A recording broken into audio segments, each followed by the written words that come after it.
Good afternoon, everyone. My name is Chris Deeran. I'm the Director of Reform Scotland, and welcome to today's event. Last week, Reform Scotland published a report co-authored by Lindsay, Professor of Education Policy at the University of Edinburgh, and Bruce Robertson, Head Teacher of Berwickshire High School. Both are members of our brilliant Commission on School Reform, which I think it's fair to say is currently having a pretty big impact on the education debate. The paper was titled How a Knowledge-Based Curriculum Could Transform Scottish Education, and it attracted widespread media coverage and commentary and some interesting responses from politicians too. So we're going to hear from both of the authors today. I'm also delighted that we're joined by Daisy Christodoulou, who is the Director of Education at No More Marking, and a former Head of Education Research at the ARC Educational Charity in England. Welcome to you, Daisy. But first, we're going to hear from Bruce about how the changes he instituted at Berwickshire High School brought about a rather quick and substantial improvement in attainment. Bruce will tell us what he did, why he did it, the impact that it had, and what the lessons might be for other schools and educational policymakers more broadly. What Lindsay and I talk about in our paper is that a better way, we argue, to think about curriculum is knowledge-based and skills-orientated, because skills, the ability to do something, that's knowledge in actions. But the issue in Berwickshire High School at that time, if we jump back to August 2020, was much the same as the issue in many schools across Scotland. The curriculum, really in the broad general education phase, that 3 to 15 phase, it constituted little more than the experiences and outcomes. My job as the new head was to set some direction, but then really it was all down to the hard work of staff in the school, putting that in place. So we defined curriculum as content, by which we mean knowledge, by which we mean skills, by which we mean specific experiences.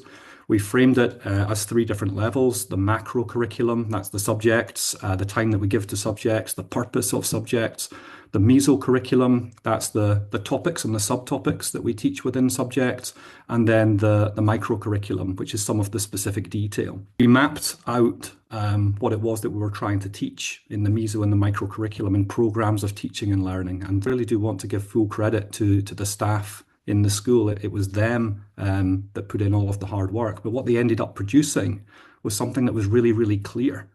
This is the specific knowledge. These are the specific skills. These are the specific experiences that we want all of our S1 students to have, regardless of the teacher who's teaching them, all of our S2 students, all of our S3 students. We thought about five C's of curriculum design. We thought about the importance of clarity, connection, challenge. We thought about the importance of collaboration, and we thought about the importance of change. So the changes that we made to curriculum, they've really been transformative. And what we're now seeing a few years on are improvements in attainment, which are one of the key measures by, not the only measure, but one of the key measures by which we can judge what's going on in a school. So one of the key measures is 5 or more level 5s in S4. That's gone up from 44% in 2018 to 64% in 2023, so an increase of 20%, which is significant. And then if we look at level 6s in S5, 5 or more level 6s in S5, if we go back to 2018, they were at 21%. And if we look at this year's attainment on the same measure, then it's 41%. So that's gone up 20% as well. Bruce based his ideas, and his colleagues based his ideas, on a lot of very up-to-date research by psychologists and cognitive neuroscientists mainly. First of all, education is about long-term memory. In a sense, that's kind of obvious, but it has to be stated. There is no point in studying anything at all if we're not going to put it into our long-term memory so that it continues to affect our ideas and our behaviour for a very long time in the future. What makes teaching and learning so difficult is that the only way into long-term memory is our working memory, but our working memory is very small. And that's the things that we have immediately in our mind, and probably none of us can have more than about half a dozen individual items in our minds at a given moment in time, and most of these items fade from our minds within about 30 seconds, roughly speaking. So the teacher's task is to enable the transfer through working memory into long-term memory, and so the purpose of the curriculum is to facilitate the teacher's task. That is the only role for the curriculum. It's not to tell the teacher how to do it, but it's to tell the teacher what has to be done. What are the facts? What are the skills? Is the knowledge that the teacher should be trying to transfer from the curriculum as specified by the policymakers to the short-term or working memory of the students, and through that to the long-term memory of the students. The key thing here is that in this process that teachers are required to do, which is to transfer understanding, in the student through the short-term memory, the working memory, to the long-term memory, the way most efficiently to do it is to make that process into a matter of assimilating new facts into an existing schema that's in the mind of the student that has been built up in previous lessons or perhaps in previous years of schooling. All of these things need a well-structured curriculum divided into discrete subjects, and then using these as the conceptual basis for all learning. It is indeed the case then that we might, after students have absorbed the basic conceptual schemas of each of the subjects, then talk meaningfully and effectively about interdisciplinary learning. That's a great idea, because it is indeed the case that the problems of the world don't come neatly bundled into what we call subjects at school.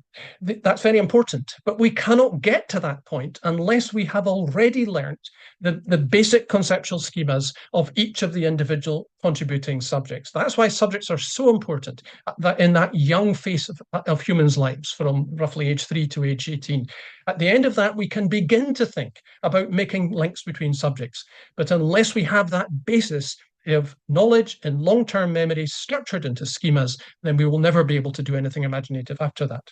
Okay, thank you for that, Lindsay. And Daisy, you're going to reflect for us a bit on the English experience. Obviously, the English system's gone down quite a different path from the Scottish system. I'll just start by saying I think the really crucial point that's made in the report, and that both Bruce and Lindsay have mentioned, is this idea of skills being knowledge in action. So I think when we first started a lot of this discussion in England, probably 10, 15 years ago now, there was this big thing about skills versus knowledge. And there was a big debate about how people would say, oh, maybe the pendulum's tipped too far towards skills, so we should bring it back towards knowledge, but we don't want to go too far that way. And the point I would always try to make, and I think Bruce and Lindsay make very well in this paper and just now, is that thinking about it as a pendulum or as a balance is the wrong way of thinking about it. That's the wrong metaphor. So this whole idea is not about not wanting students to have skills. We want them to have skills. It's about what's the best, most effective pathway to getting them skills, and that's through knowledge. We're in a position now where there are quite a few schools, like Bruce's, that have been, I think, doing very similar things to Bruce for quite a while now, and they are getting spectacular results. Now, obviously, I think one of the most famous one is Michaela Community School in Brent in London. And that's pretty famous. That was set up, I think they started going in 2014. But it isn't just Michaela. There's a lot of other schools, and there's a lot of other trusts, groups of schools who are doing similar things. So I think we're just building that body of evidence now, and taking that evidence, taking that theory about skills and knowledge, and seeing how it works in schools and how it can be used to, improve classroom practice. With younger teachers coming into the profession and kind of being trained this way to begin with. I was talking to a friend yesterday who was saying, actually, in some ways, we're kind of being even more successful than we thought was possible. That there are, if you look at Michaela Community School, they had more students get the top grade at GCSE last summer than Eton. Now, when I started out, nobody would have thought that was possible. There are some really impressive things going on. And I'd like to pick up on one thing in particular that I want to talk about that I think we've really pushed on in England, and which I think is really important if you are concerned about practically implementing these ideas.